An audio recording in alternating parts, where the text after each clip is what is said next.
மனமாறுங்கள். இது இயேசு கிறிஸ்துவுக்குள் பிரியமான என் சகோதர சகோதரிகளே, இந்த நிமிட நச்சதிக்கு இயேசுவின் நாமத்தில் நான் உங்களை அன்போடு அழைக்கிறேன். மனமாறுங்கள்.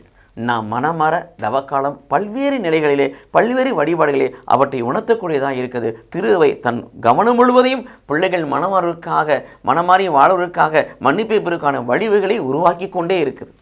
இது இயேசு கிறிஸ்துவுக்குள் பிரியமான என் சகோதர சகோதரிகளே, ஏசாயா 55:7 வாசிக்கிறோம். என்ன வார்த்தையை சொல்கிறது?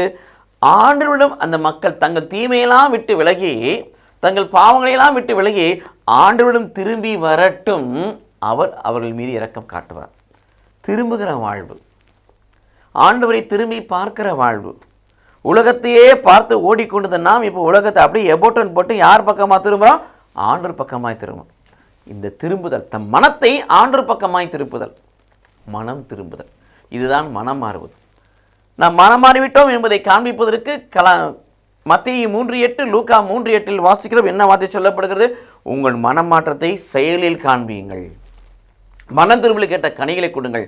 ஆக மனம் திரும்பலை செயலில் காண்பித்து மனம் திரும்பலை கேட்ட கனிகளை கொடுக்கிற பிள்ளைகளாய் மாறுவோம். ஆண்டவர் பக்கமாய் திரும்புவோம். ஆண்டவருடைய இரக்கத்தை பெற்றுக்கொள்வோம். கடவுள் நம்மை ஆசீர்வதிப்பாராக. ஆமென்.